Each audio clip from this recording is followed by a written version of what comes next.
Hola, ¿cómo les va? En el barro una vez más acá y hoy con un invitado muy especial, Carlos Heller, es economista, es político, es dirigente del Frente de Todos, es diputado nacional en la Comisión de Presupuesto y Hacienda, hombre que maneja números y de números se trata en la actualidad porque bueno, tenemos nuevo ministro de Economía y está todo el asunto ahí en el centro de la conversación. Carlos, ¿cómo estás? Gracias por estar. ¿Qué tal, Eddie? ¿Cómo te va? Un gusto estar contigo. Igualmente para mí. Carlos, empiezo así facilongo. El otro día lo escuchaba a Daniel Artana, alguien No te privas economista conocido, pero bueno, de un signo de muy nada. distinto al tuyo, que decía, no sin cierta, no sé si sorna o malicia o ambas cosas, bueno, estamos empezando a ver al kirchnerismo militando el ajuste. ¿Eso es lo que está pasando? No, a ver, ellos a toda costa, y el ellos es todo lo amplio que te puedas imaginar, o abarcativo, a toda costa quieren que esto sea ajuste. Ajuste, hay que traducir qué quiere decir ajuste, porque ajuste en economía define políticas que recortan el gasto social, políticas que recortan la inversión pública, es decir, políticas que apuntan a destruir empleo, políticas que apuntan a que las jubilaciones pierdan valor, eso es ajuste. Mm. Ahora, cuando uno mira, primero hay que decir, no hay ninguna duda que la Argentina tiene una situación delicada, pero algunos de estos analistas, como el que vos nombrás, eh, que tal vez están más vinculados a los orígenes de la enfermedad del paciente, diagnostican sobre la enfermedad desentendiéndose de las causas de la enfermedad, cosa que es el primer, yo diría, error inaceptable. Ujú. ¿Qué quiero decir con esto? Cuando asumió el gobierno de Alberto Fernández, la primera ley que nosotros sancionamos de responsabilidad, se llamaba Ley de Responsabilidad Fiscal, y era un título Sí. largo, ahí se definía diciembre de 2019, todavía no había pandemia sanitaria, y yo aclaro lo de sanitaria porque yo fui uno de los que empezó a hablar en su momento de la pandemia neoliberal, como la Ujú. primera pandemia que nuestro país sufrió. Y ahí definíamos 9 escenarios de crisis, y decíamos que el país estaba en emergencia económica, financiera, sanitaria, previsional, laboral, 9 cosas, y las describíamos. Eso es lo que había cuando se inició el gobierno de Alberto Fernández, producto de los 4 años de la gestión macrista, sobre todo acentuado en los 2 últimos, luego de la toma del crédito con el fondo, o el crédito como el fondo tomado como consecuencia de la crisis que ya se venía intentando pararla en algún momento. Bueno, sin solución de continuidad tuvimos la pandemia, el 2020 la Argentina tiene que enfrentar la pandemia sin recursos, porque es ese país que habíamos dicho que estaba en emergencia, a los 3 meses se encontró con que tenía que desarrollar inversiones en materia sanitaria, hospitalaria, etcétera, y que requerían muchísimos recursos, y efectivamente esos recursos no estaban, y se recurrió al único recurso posible, porque tampoco deuda se podía tomar, que fue una enorme emisión para poder tener camas, respiradores, etcétera, etcétera, etcétera, todo lo que se hizo para amortiguar los efectos devastadores que la pandemia tenía. En el 2021, lo hago corto, la Argentina se recupera, crece 10,3 o 10,4 su PBI, hay una recuperación del empleo, hay una cantidad de cuestiones, y viene la guerra, con otra vez efectos devastadores. Yo tengo acá, estaba leyendo una síntesis de las medidas que hoy se están tomando en Europa en relación a la crisis energética, y yo digo, pero la pucha, tan mal la Argentina no está porque acá no hemos puesto una sola restricción al consumo. En Alemania le están diciendo que se bañen cortito, o están comprando leña para pasar el invierno, Y Eddie, volver al carbón. y volver al carbón con todo lo que eso significa. Digo, Alemania, para ponerlo como uno de los más emblemáticos, está pasando en toda Europa. Y acá nosotros, trabajosamente, hemos podido pagar todo lo que hubo que pagar para que podamos recibir todo el combustible, el gas que teníamos que recibir, para que ni las familias sufrieran por restricciones en el invierno, ni la actividad de la industria sufriera por falta de combustible y hubiera que tener 2 días no se puede prender el horno, 2 días no se puede tal cosa, etcétera, que hemos vivido en otras épocas de la Argentina.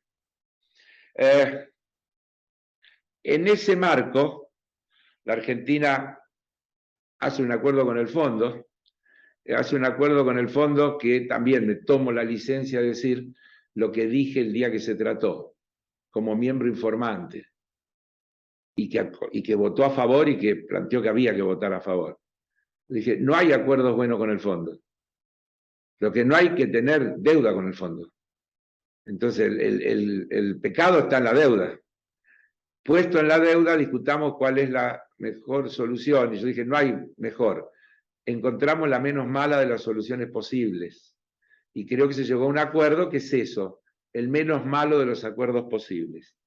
Es un acuerdo que se puede cumplir, que no es un acuerdo de ajuste, porque bajar 0,6 puntos el déficit fiscal se puede hacer simplemente con una, como se ha hecho, con una mejora de la actividad económica, subiendo los ingresos porque hay más actividad económica, con una mejora de la recaudación, mejorando las políticas de verificación, de control tributario.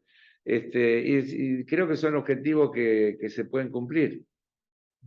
En realidad, y esto es un tema casi para diván, se venía diciendo que el plan con el fondo era de ajuste y que Guzmán era un terrible ajustador, y ahora la crítica es que parece que Guzmán gastó más que lo que tendría que haber gastado, pero cuando uno se mete en qué gastó más, Guzmán aparece en partidas del alimentar, el progresar, es decir, todas las cosas que tienen con la asistencia a los sectores más vulnerables de la sociedad. Y en ese interín entonces se produce la salida de Guzmán, la entrada de Bataki, la salida de Bataki, la entrada de Massa, que a mi juicio no implican un cambio de rumbo en las políticas, sino implica tener un acuerdo de mayor apoyo político para llevar adelante esas políticas, que para mí es el más trascendente de los cambios. ¿Y por qué eso lo puede hacer Massa y no se pudo hacer antes? Porque Massa logró concitar, o porque la situación se pone delicada y exige medida, porque hay un tema que no se puede soslayar, que julio tuvo 7,4% de inflación y que no hay ninguna política que pueda ser exitosa con 7,4% de inflación. Y entonces, bajar la inflación se convierte en prioridad 1. Acá hay un tema muy delicado, Eddie, que yo lo digo, lo quiero decir, y guardátelo, porque veremos cómo son los acontecimientos en el tiempo. La Argentina necesita salir de esta trampa de la inflación. Pero no lo puede hacer, a mi juicio, a través de las políticas de shock, porque las políticas de shock son profundamente recesivas y tienen un alto costo social, y cada vez que se intentó hacer eso acá y en cualquier lugar del mundo, el costo social fue tremendo. Entonces lo debe hacer con medidas que permitan que entremos en una pendiente descendente, que a la vez permita ir ajustando los distintos valores, entre ellos los ingresos de los asalariados, los ingresos de los jubilados, para que no pierdan frente a esa inflación, pero en esa pendiente descendente, porque en la ascendente termina en la hiperinflación. Hay el 7,4, yo te aumento el 7,6, los precios suben el 7,8, cuando nos damos cuenta, volamos. Si vos lográs que es lo que se había empezado a hacer a principios de este año, que había planteado también Guzmán. ¿Te acordás que después del 6, cuánto que tuvimos en marzo, tuvimos En abril abril, en marzo, sí. y pico, en mayo otra vez un poquito para abajo, y parecía que habíamos logrado entrar en esa... Para mí es por ahí, por la pendiente descendente y por el manejo fino de las variables, de manera que los sectores más vulnerables de la sociedad no pierdan. Y eso es todo lo que es la ingeniería Ahora, de lo que hay Carlos, que hacer. Sí, por ejemplo, ahora está en el centro de la conversación, porque se anunció esta semana el tema de reestructuración de tarifas, sí, donde se incorporó lo que no estaba, que entra el agua también. Eh, Eso va a generar inflación, por lo menos en un primer impacto, no, porque no, eso va a ir a costos de las empresas, o sea, no va a ir solo a la factura, va a ir a sí. costos de las empresas, va a ir a expensas de los edificios, va a ir a un montón a costos de productos. O sea, vamos a un proceso donde ese declive no se va a notar muy prontamente. A ver, acabo de decirte que el proceso de desaceleración no es un proceso de shock y de Claro. variable cero. El problema es, yo lo defino, Eddie, tratando de ser lo más gráfico posible, que determinar en la inflación qué es locomotora y qué es vagón. Porque en la Argentina se produce un proceso un tanto raro de que todo lo que históricamente se conoce como causas de la inflación, en la Argentina se convierten en consecuencia de la inflación. Y la inflación parece un hecho autonomizado del resto de las variables. Tenemos inflación, entonces hay que ajustar los salarios. Tenemos inflación, entonces hay que corregir el tipo de cambio. Tenemos inflación, entonces hay que aumentar los salarios. Tenemos inflación, entonces hay que corregir las tarifas. Todo se va haciendo detrás de la inflación y la inflación parece un fenómeno meteorológico, que no Ujú. tiene, y no es verdad. En realidad la historia de la inflación es que la inflación es una herramienta distributiva. Siempre ha sido así y siempre ha sido una herramienta distributiva en contra de los que menos tienen y a favor de los grandes grupos, los formadores de precios, lo que todos sabemos. Entonces, si vos mirás tarifas en la Argentina y ves cuánto hace, este gobierno no aumentó tarifas prácticamente. Estas tarifas están congeladas desde que asumió Alberto Fernández. Y ahora no se No, están no, por eso aumentando. es un tema que viene de lejos, digamos. Pero digo, y ahora, porque se explica mal, Eddie, no se están aumentando tarifas. Porque yo escucho, le van a pagar más a las empresas, que no le van a pagar más a las empresas. Se está sacando subsidios, es decir, parte de la tarifa que pagaba el Estado, parte de la tarifa que pagaba el Estado para que sea más barata para los consumidores, ahora la va a dejar de pagar el Estado y la van a pagar los consumidores. Pero no hay un aumento de tarifa.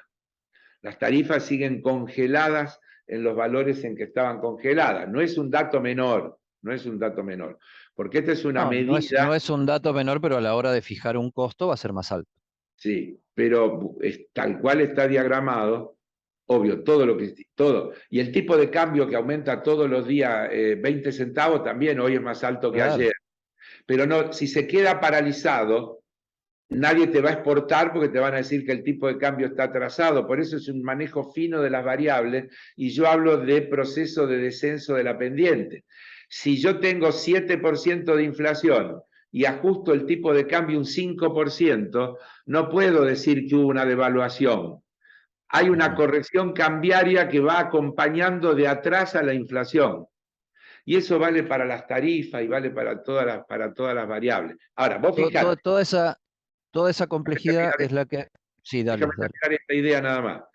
Sí, El retiro de subsidio también se hace segmentado según los sectores sociales. Hay una sí, vasta sí. capa que no tiene retiro de subsidio, que sigue subsidiado. Hay un sector que tiene un poco de retiro de subsidio y habemos algunos que nos vamos a tener que hacer cargo del pago de la tarifa plena, que en realidad somos los No, menos. incluso hoy la Secretaría de Energía, la secretaria anunció que sigue abierto la inscripción para Obvio. para aquellos para quieran que te siga acomodarse. corriendo el subsidio. Así es. Pero además también se va a ir haciendo en cuotas ese retiro de subsidio, de manera que no tenga un impacto tan inmediático. Se corresponde a esta idea que yo te estoy planteando de la gradualidad para ir acompañando la pendiente descendente. Creo que eso es lo que hay que entender. Es imposible tener 7% de inflación y que las otras variables se congelen. No podría funcionar eso así. Lo que tenés que lograr es que vayan por detrás. Si nosotros, vos fíjate, te voy a decir un disparate conceptualmente. Si agosto llegara a terminar con un 5,8% de inflación, que es un número altísimo, recontra altísimo, diríamos que la política está funcionando bien y que se dio un primer paso en la dirección correcta. Porque es así, porque no va a haber dos, no puede, y si hubiera dos, el costo social sería dramático. Está bien que sea así, lo que pasa es que tiene que ser así de corrido y Está bien, consecuente. está bien. Ahora, eso tiene que ver porque se tomó la decisión de que las variables de la economía las maneje un ministro político, o sea, darle a la política el valor que tiene, que es el de articulador de distintas medidas y también sensaciones, porque la política también tiene eso, ¿no? Decir, generar expectativa y eso por lo menos, yo no sé si genera confianza, pero por lo menos predispone a tener ganas de tener confianza, a ver si me dicen lo que quiero escuchar, mínimamente. Esto es así, esta complejidad que vos describís es lo que define la necesidad de volver a tener un, como se dice periodísticamente, superministerio. No, primero, no hay ningún superministerio, porque te diría que el diseño que tiene hoy el ministro de Economía es el mismo que tuvo hasta Néstor Kirchner. Néstor Kirchner empezó a desdoblar las funciones de economía. Yo creo que lo que se está haciendo es correcto pensando en el tiempo, porque lo que teníamos en realidad era más un Ministerio de Finanzas que un Ministerio de Economía, porque un Ministerio de Economía que no maneja el comercio interior, ni el comercio exterior, ni la agricultura, ni el transporte, ni las construcciones, ni la obra pública, y demás, tiene muy poco que ver con la economía, tiene mucho que ver con la finanza, y se explicaba en un país donde lo financiero se había convertido en clave por el problema de la deuda, el peso de la deuda con los bonistas, la deuda con el fondo, la historia de la deuda que hubo que renegociar durante los gobiernos de Néstor y Cristina, etc. Pero yo te quiero decir que antes de este cambio, porque estamos conociendo, ayer se conocieron los datos de junio, récord de capacidad instalada histórica de la Argentina utilizada, casi 70% de utilización de capacidad instalada. Junio, perdón. Te quiero decir que tengo por acá empleos creados en mayo 2022 versus mayo 2021.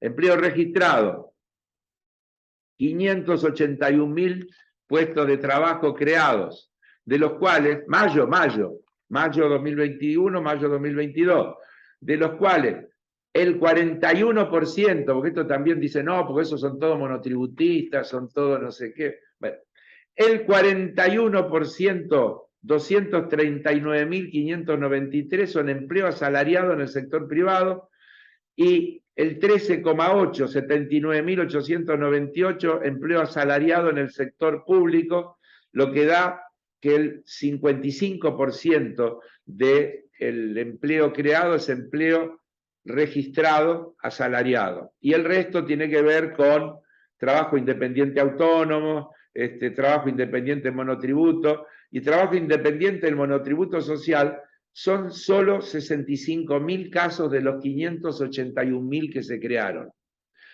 Entonces, esto es lo que viene sucediendo. Lo que pasa es que en la Argentina la acumulación de problemas es tan grande que esto se pierde, y si vos me venís con el vaso, con el balde vacío, no el vaso, porque es el balde, y vos decís, pero mirá cuántos desempleados quedan, mirá cuántos pobres quedan, mirá cuántos, me matás, tenés razón, porque el desastre de donde venimos es de tal magnitud que aún medidas que son muy buenas y efectos que son muy buenos se notan menos de lo que deberían notarse, porque además estos datos muchos medios lo esconden, Eddie. Entonces, Carlos, la idea de darle más voltaje político a la gestión y Es a esa importante. área es mostrar lo que va bien, o sea, no hay un cambio de rumbo dramático. En mi modesto entender, no. Yo creo que el rumbo es el mismo y en todo caso se está tratando de hacerlo de una manera más eficaz, más eficiente. Y no tengo duda de que el respaldo político es esencial. A ver, la, la crisis con Guzmán empieza cuando Guzmán quiere manejar el sector energético. Ujú, Sin embargo, Massa asume el control total del sector energético y no se tira ni una cebita. ujú, Digamos, es una cosa asumida, acordada antes y absolutamente natural. No es un dato menor ni declamatorio, es decir, tiene más respaldo político para llevar adelante su gestión. Es fundamental. ujú, Tiene lo que no tuvieron las gestiones anteriores, respaldo político. El espacio gobernante es una coalición y hoy se puede decir que esta política y este ejecutor de la política económica, que es Sergio Massa, tiene el respaldo político de la coalición. ujú. Y eso no Claro, es... pero así como no tiene que parecer producto de la meteorología la inflación, tampoco debería tener que parecer producto de la meteorología el acuerdo político. No, no, nunca es meteorológico. Claro, algo Hubo cambió en la acuerdos, ecuación de poder y alguien fracasó. O sea, el esquema Alberto hubo- Fernández de manejo de la situación fracasó. no sé, no, yo no sé. Mirá, Y no pero sé, entonces, ¿para qué lo cambiás?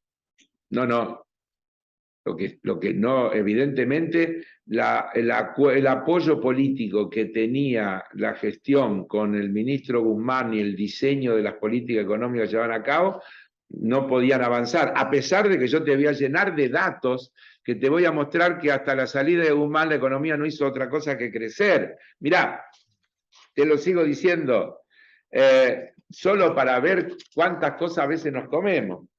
Eh, Según datos del INDEC, durante el mes de No, junio, pero perdóname que te interrumpa ahí, Carlos, porque, a ver, Alberto Fernández en todo este último tiempo vino pareciendo al borde de parecer o de ser exhibido como alguien alejado de la realidad, vino exhibiendo todos los números de la economía que muestran una recuperación y que son, que son indiscutibles y que todos los sectores de la industria y todos te lo dicen. O sea, acá hay otro tipo de pujas distributivas, pujas de claro, poder, claro, etcétera. Entonces, eso está. porque Pero, ¿qué pasa? ¿Pero qué pasa? Alberto Fernández queda diciendo la verdad, pero débil, solo, bombardeado hasta por Cristina, y con el tema de la lapicera y todas esas cosas, y hay que cambiar el esquema, el esquema de conducción política. Y no creo que eso se haga a cambio de nada.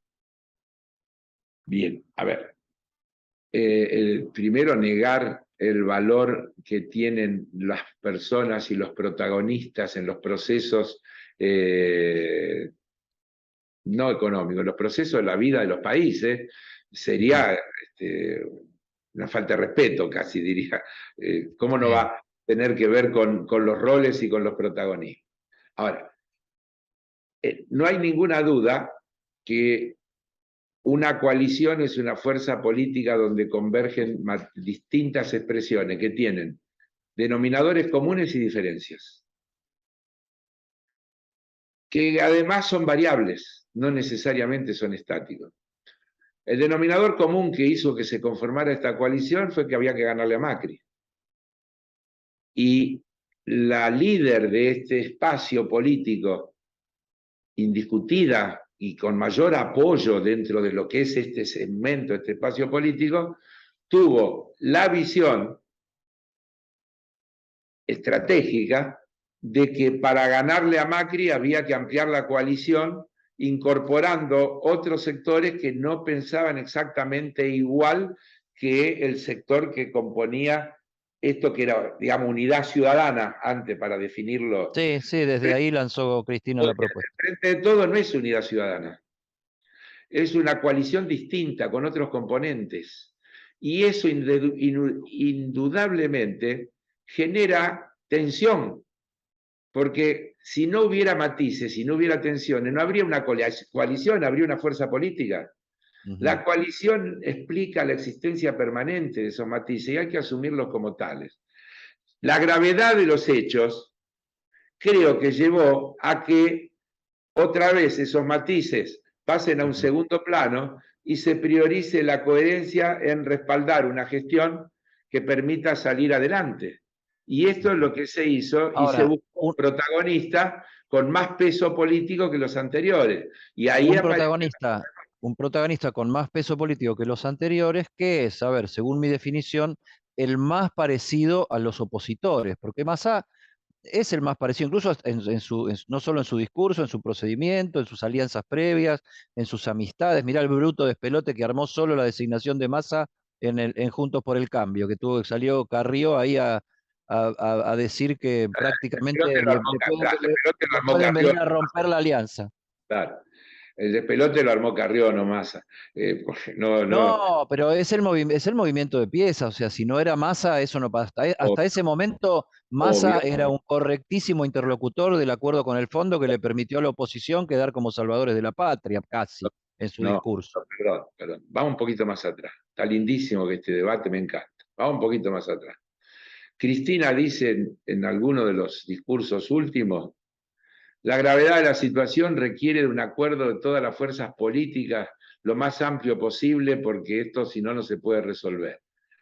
Y eso es lo que explica que un interlocutor con mayor capacidad de diálogo con esos otros sectores sea el que representa eso. Eso no quiere Perfecto. decir, pero eso no quiere decir que se va a cambiar la política. Eso quiere decir que se va a interlocutar desde otra manera. Y cuando uno dice cambiar la política, también hay que ver en qué. Porque si hay cambios que son negociables, y que permiten, porque si yo digo todo o nada, a ver, vamos a tomar un ejemplo. Las exportaciones en general, dejala del sector agrícola. No, las retenciones no se tocan. No, nosotros queremos eliminar las retenciones. Bueno, yo te propongo hagamos una cosa, mantengamos las retenciones como está respecto de los volúmenes que se tuvo el año pasado. Y sobre el excedente de lo que exportes, te voy a dar una bonificación respecto de las retenciones. Te doy un ejemplo, al voleo. Sí, Esto es la búsqueda de acuerdos, de consensos que impliquen mantener las políticas y al mismo tiempo abrir una ventana por la cual se puedan construir caminos alternativos. Evidentemente hubo una conclusión de los líderes de este espacio de que Massa tenía más capacidades para representar esa búsqueda que otros representantes del espacio. Y claro. eso a mí me parece que no está mal y habrá que ver cómo funciona. Yo te vuelvo a... Lo decís con otras palabras y obviamente más conocimiento, porque encima estás ahí viendo a los protagonistas mucho repetir. más cerca de lo que uno los ve, y yo coincido con tu descripción. Ahora bien, el acuerdo con Massa también tiene límite, o sea, no está pudiendo terminar de armar su equipo económico con un economista profesional que coordine todo eso, sigue en manos de un político y todo el equipo alrededor, ¿no? Decime una cosa, te voy a decir una cosa, Eddie. Una cosa, Sí, Cardoso, el brasilero, sí. ¿era economista? No, Sociólogo, sociólogo. sociólogo. ¿Qué es ser economista? ¿Sabés que soy yo? Técnico mecánico. Sí. Técnico mecánico soy yo. No te sorprenda, técnico mecánico. No, no, No no me sorprende, te estoy, escucho.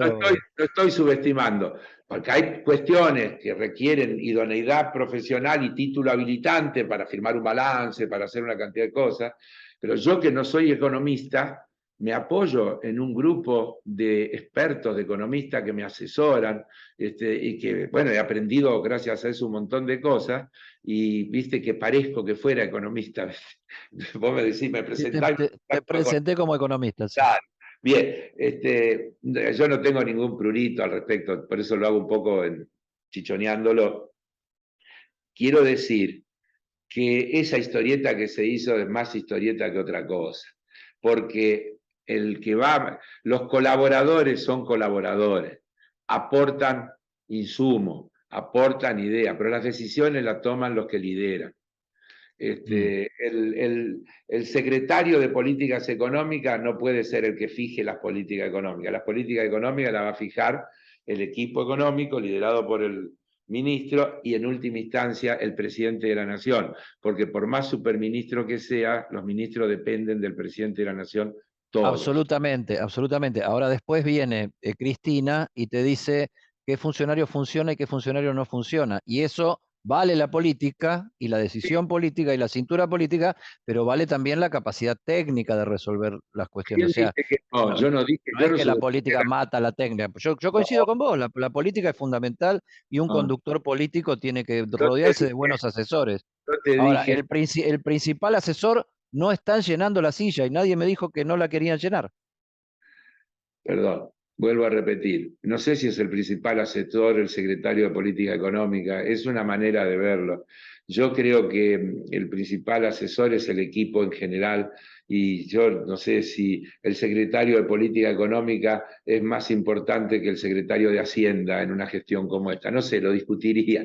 Y creo que pusieron uno buenísimo. Yo estaba preocupadísimo cuando lo sacaron a Rigo porque Rigo es un tipo justamente de carrera, que ha pasado por distintos gobiernos, más allá de las ideologías y Sí, demás, los porque es conoce a un todos. técnico, no, es un técnico, ese es un técnico puro, y produce insumos para que luego los políticos lo apliquen para un lado o para el otro. Con los mismos insumos se puede hacer, vos sabés que con un martillo se clava un clavo y se mata una persona, y es Sí, con el totalmente. mismo martillo, con el mismo martillo. Por eso que los insumos son importantes, pero más importante es la política. Indefectiblemente lo más importante es la política. Ahora, quiero decirlo también para que no haya ninguna duda, porque yo no soy hincha de las políticas que tienen resultados perfectos, excepto que dejan un tendal de gente que queda peor que como estaba. Mm. En mi historia larga de vida, yo he visto muchos intentos, incluso con mucho respaldo político, que tuvieron altos costos sociales y que tuvieron etapas que parecían exitosísimas. Entonces, acá el tema es que en la medicina, viste, no es el doctor que viene y le dice a la familia, la operación fue un éxito técnicamente, lamento decirle que el paciente ha fallecido. ¿No es cierto? Entonces, las políticas económicas son exitosas y resuelven los problemas. Y el primer problema que tienen que resolver es que tienen que resolver los problemas de la gente que tiene más problemas. Y acá viene una sutil definición, sutil, muy sutil, que es cuál es la capacidad de negociación con los mercados que no vaya en contra de sacrificar a la gente. Y ahí aparece otra vez el arte de la negociación y de la política y de los límites. Ujú. Porque si para satisfacer a los mercados las políticas son jorobar a la gente, yo no voy a estar de acuerdo con esas políticas, aunque sean exitosas desde el punto de vista de su búsqueda. Entonces ahí otra vez tiene que haber un delicado equilibrio de búsqueda de soluciones que a los mercados le den alguna cosa que hasta acá no tienen, pero que al mismo tiempo permita que la situación de la gente mejore. Ujú. Y ese tiene que ser el patrón de todas las políticas que se intentan llevar adelante. De lo contrario, no serían políticas buenas. Las políticas buenas son los que le resuelven los problemas a la gente. Pero Ujú. resolver los problemas a la gente es que tenga laburo, en primer lugar, que el laburo le genere un ingreso que le permite vivir dignamente, en segundo lugar, que tenga derecho a salud y educación de calidad aceptable, que tenga derecho a resolver su problema de vivienda, como cosas básicas, elementales, ¿cierto? Ujú. Entonces, eso es lo que tiene que proveer cualquier política. Esos van a ser los resultados y ese rumbo se va a ver. Es mi última pregunta. En cuánto tiempo? Yo se lo vengo preguntando a todos de cada sector, porque uno de los temas en la asunción de masa es cuánto tiempo tenés para mostrar los primeros resultados. Viste que se dice los 100 días de masa, el mundial, el Vale. verano. Yo ayer le preguntaba a un dirigente de la CGT después de la marcha y decía, mirá, Massa, él lo sabe bien, el valor que menos tiene es tiempo.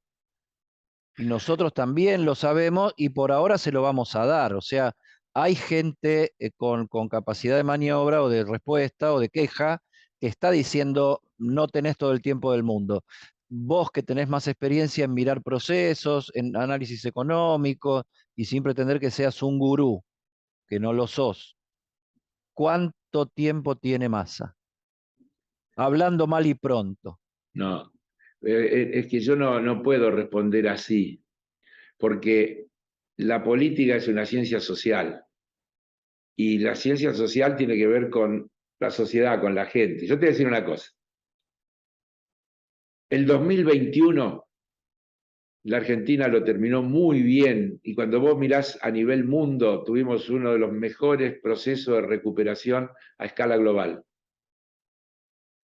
¿Quién sabía en el 2021 que iba a haber una guerra con Ucrania? Que es Rusia con Ucrania. ¿Quién sabía? ¿Cómo hace? ¿A quién le echás la culpa de ese factor y cuánto le pones en el adelanto o el atraso de los éxitos de los resultados de las políticas? Ni te digo la de la pandemia. ¿Quién cuerno podía decir el No, no, está primero de claro, está claro. marzo del Está claro, 2019? está claro, y yo te recontra compro que esas cosas no son excusas. No son Esas cosas excusas, ¿cómo van a ser? pasaron, Pasan. Entonces, pasaron, ahora yo te voy a decir sucedieron, una cosa. y No todos tengo los y todos los oficialismos del duda, mundo el tienen mundo sus lo propios sufre. bretes por todo esto que pasó. Ahora, que estamos saliendo del invierno y que va a bajar el consumo de combustible y la necesidad de importar combustible es una cosa que es lógica que pase. Ujú, Es lógica que pase, lo cual va a generar un alivio importante desde el punto de vista de las divisas y va a permitir una mejora importante desde el punto de vista de la acumulación de reservas. Reserva que por otro lado me voy a permitir una reflexión. A nosotros nos corren tanto con las reservas porque tenemos un reflejo del país endeudado. Hoy, en realidad, con superávit de balanza comercial y con toda la deuda renegociada, tanto con los acreedores privados como con los organismos multilaterales, la situación no es tan dramática, porque nosotros no le tenemos que pagar al Fondo Monetario hasta el 2026 y a los bonistas hasta el 2025.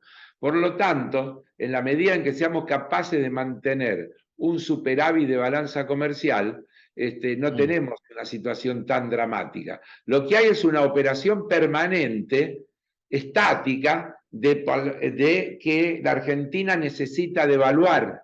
Porque uno de los gravísimos problemas que tenemos, Eddie, es sí, esta cosa que se le instala a la gente de que la devaluación es una cuestión inminente. Entonces, el gobierno le da una gran importancia a esto de mostremos que tenemos una fortaleza de reserva para disipar definitivamente esta cosa de que no tenemos otra salida que la devaluación. ujú, Pero en realidad no hay tal dramatismo de reservas porque no tenemos vencimiento. Dramático hubieran sido lo de las reservas si no se hubiera renegociado el acuerdo con el fondo y le hubiéramos tenido que pagar 22.000 millones de dólares en este año 2022 y otros 22 o 23.000 el año que viene. Entonces el tema era dramático, pero hoy no lo tenemos planteado. Dramático es porque no tenemos reservas por ahí para acelerar procesos de inversión que necesitamos para hacer virtuosas algunas cosas. Como las obras de infraestructura o las obras vinculadas a la mejor explotación de los yacimientos de gas y petróleo de Vaca Muerta. Fíjate que hay un consenso, salvo los muy pesimistas, de que la Argentina tiene por delante un largo periodo de bonanza a partir de que la situación lo pone en una situación potencial de privilegio. ujú. Podemos pasar a ser exportadores de energía y de alimentos. Sí, sí, se te da vuelta toda la ecuación. Podemos ser exportadores de... El tema es el tiempo y el tema es también no confundir los tiempos, porque muchas veces miramos los tiempos electorales y no los tiempos de la realidad, ¿no? Claro, el problema de los tiempos electorales es que podrían interrumpir estos procesos. Y acá hay un tema dramático, que vos lo dijiste al pasar, cuando dijiste lo que le pasaba a muchos oficialismos en el mundo entero, que Ujú, producto de las dificultades que generan las crisis, la gente termine votando contra sus intereses. ujú. Y no es, Sácame de acá como sea. y claro, porque con un gran peligro, con un gran peligro. Y te pediría que guardes esto también. Macri mintió descaradamente diciendo, no, yo voy a bajar el impuesto a la ganancia, la inflación la arreglo en 2 días, vamos a tomar todo lo bueno que hizo el gobierno anterior y mejorar lo que hizo mal, esto lo arreglo de taquito, y con un gran aparato publicitario ganó.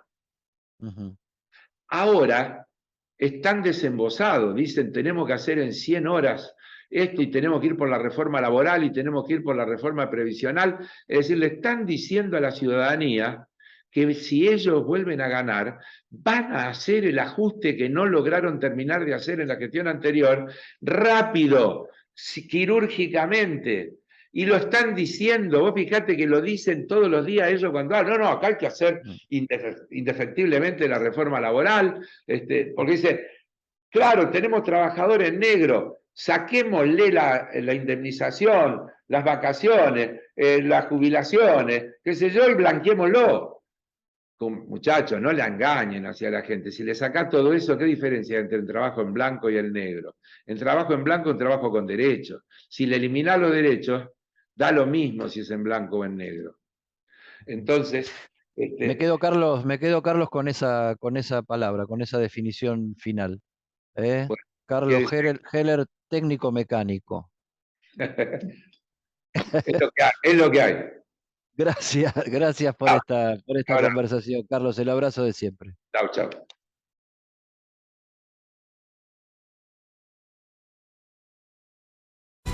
En la Ciudad Autónoma de Buenos Aires, vivir mejor es ley. Legislatura de la Ciudad Autónoma de Buenos Aires. Señoras y señores, aquí estamos en este hermoso estadio para el arranque de este campeonato. Cuando relato me meto de lleno, busco transmitir emoción. Trato de correr, de llegar a todas, como lo haría cualquiera de ustedes.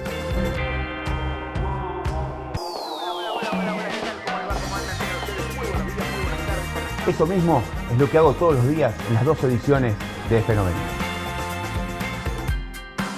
F90, de lunes a viernes, por ESPN.